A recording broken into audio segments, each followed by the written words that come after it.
There's countless examples of people's interpretations of dreams in film and television, YouTube, other forms of media. And today I'd like to explore two that I find very influential, which are in the category of TV and film. They embody this accuracy in the way they portray dreams in this way that I find extremely compelling and relatable. The first example I wanted to give was The Sopranos. The Sopranos made a finely crafted blueprint that are some of the most accurate, realistic dream sequences I've ever seen in television. The other example is a director, screenwriter, Charlie Kaufman, who has made such films as Eternal Sunshine of the Spotless Mind, Schenectady, New York, Being John Malkovich, and so on. Now, I wouldn't discredit directors such as Cronenberg, Lynch, or even Louis C.K. to a certain extent, even though their interpretations of dream sequences in their portfolios are just as accurate as these directors. However, the stylization, the artistic elements are so good, but they don't fit in the category of hyperrealism. This isn't a dismissal as much as it is a transfer of category. These directors who do very hyper-stylized artistic renderings of dream sequences are just as good, if not better, than the ones that do hyper-realistic ones.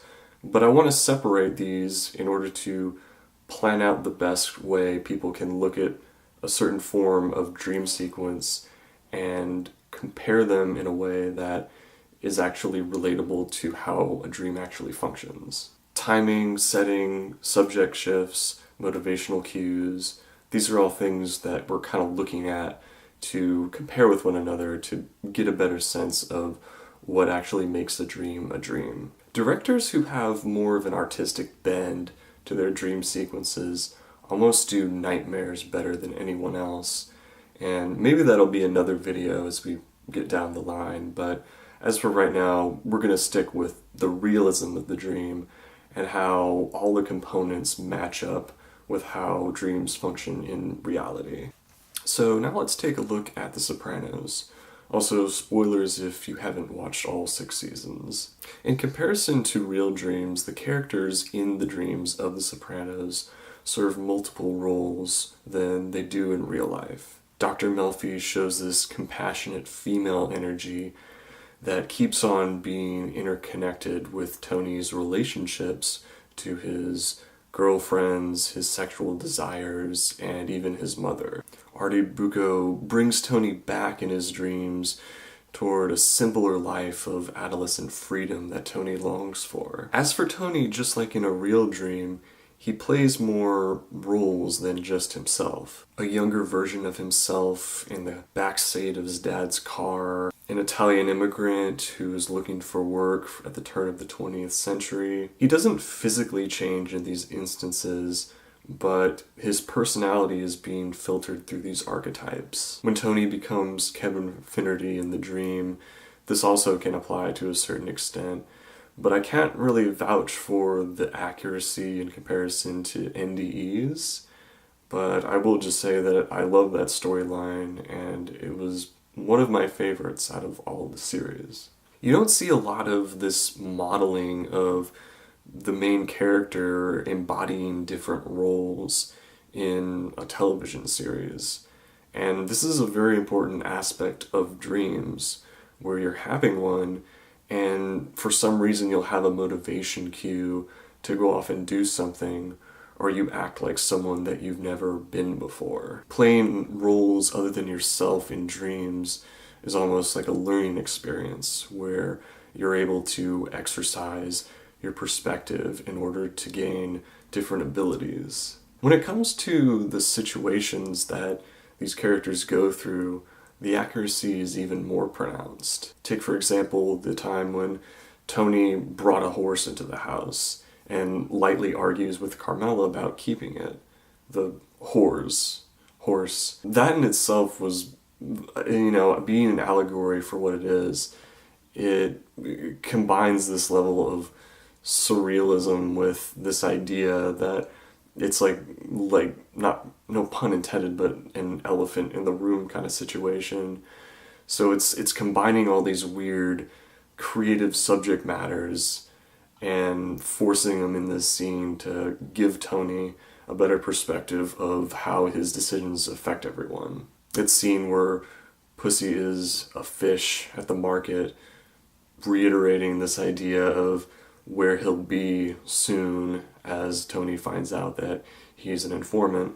Polly and Tony playing cards, and then Tony shooting him is almost this reflection of Tony's dismissal of Polly's narcissism and how much he doesn't like it and how he's approaching it from a safe distance. And that's kind of what dreams are. They're these comical representations that take themselves seriously in the dream world. There's also the scene where Tony and Carmela are getting ready to go to dinner and meet Meadows' boyfriend, and the TV is on showing movies, and Tony's trying to find some deeply seated message from the film.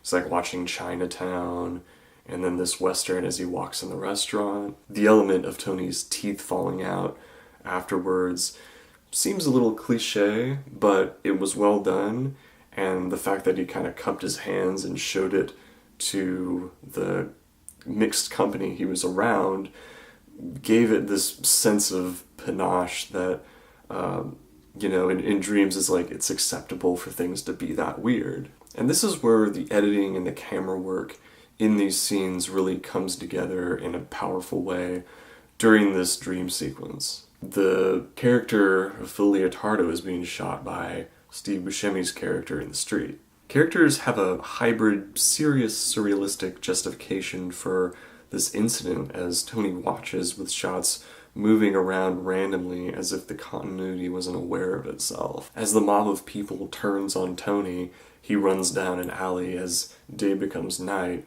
and he's being shot at by Lee Harvey Oswald and being chased by a bunch of guys in lederhosen. And then comes a moment that I would define as one of the best editing choices that I've ever seen in a dream sequence in television ever. As Tony gets down the alley, he sees this SUV that he's going to get into it to escape.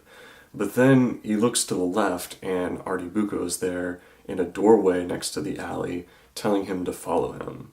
Tony runs into the door and actually ends up in the car and is riding along with Artie and some other mafia members. I cannot stress enough how little details like this conform to the exact nature that dreams have of mixing linearity with spatial abstraction. Camera work in early dreams relies a lot on these weird fisheye lenses and Dutch angles. Dramatic lighting in abject silence really draws the viewer in. Sound is another factor where Dr. Melfi's voice can be heard on the intercom, and also the boardwalk creaking constantly as Tony's walking around.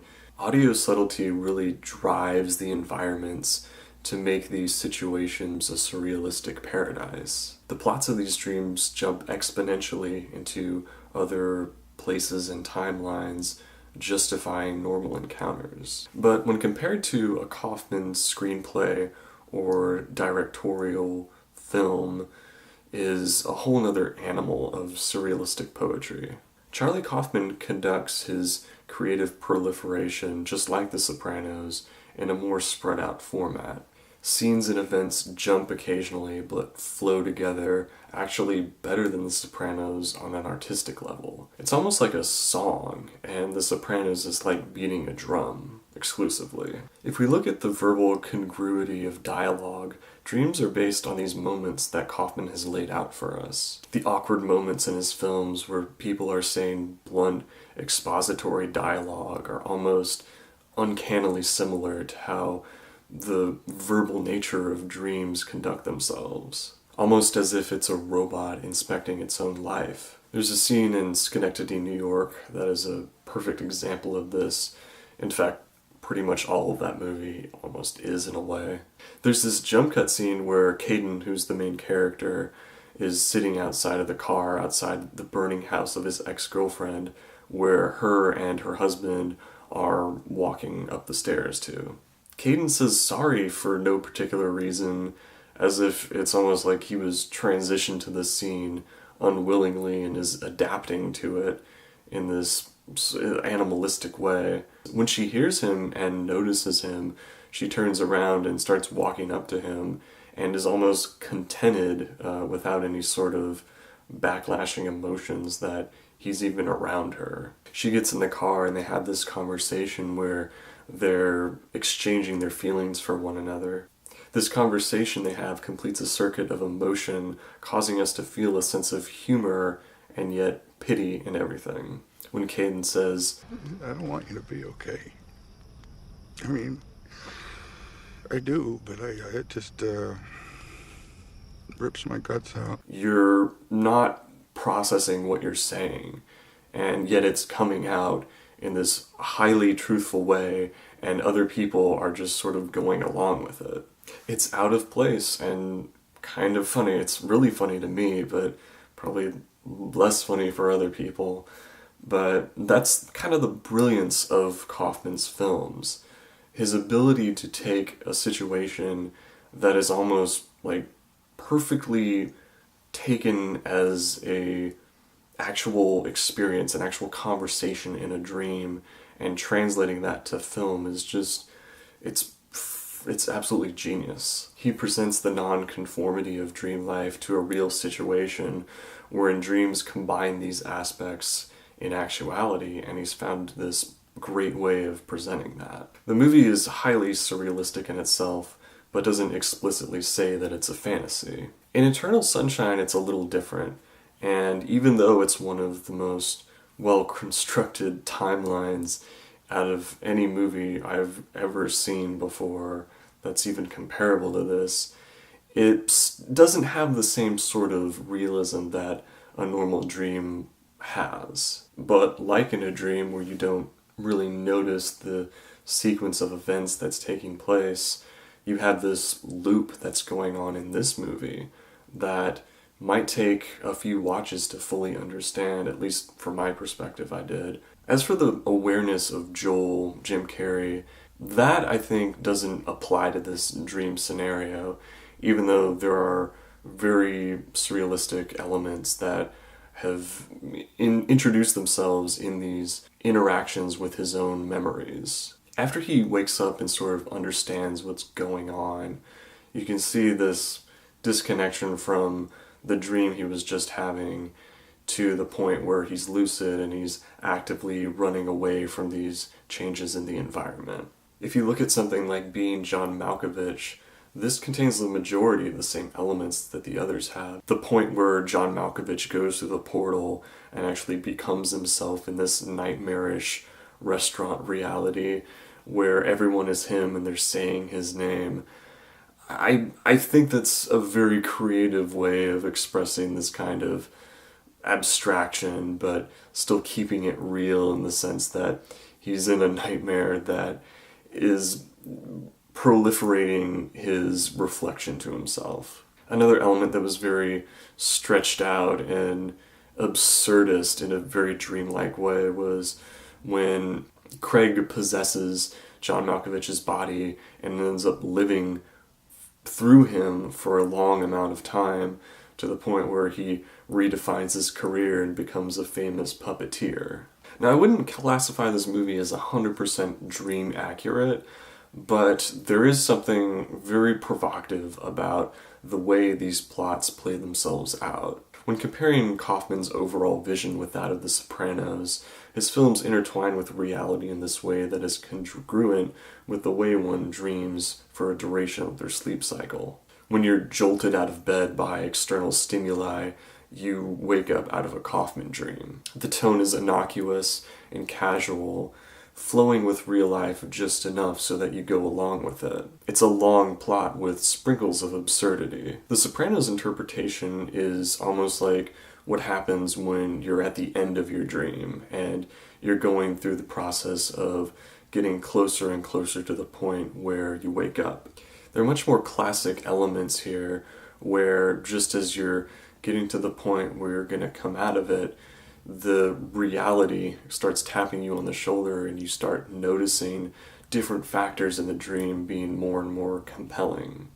Characters and objects shift rapidly into new versions of themselves until it's too surreal and the dream doesn't have the upper hand anymore.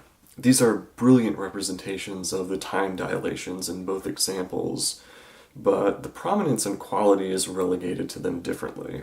I'm sure there are many other examples of dream sequences in television and film that I've looked over, but these two are by far the most substantial. They contain the highest degree of compatibility with experiential realism when it comes to dreams that I've seen. However your definition of dreams may manifest, as time goes on, no one should overlook these examples. I mean, who knows what the future may bring, but this kind of content is certainly a peak in the graph of creative realism when it comes to dream sequences.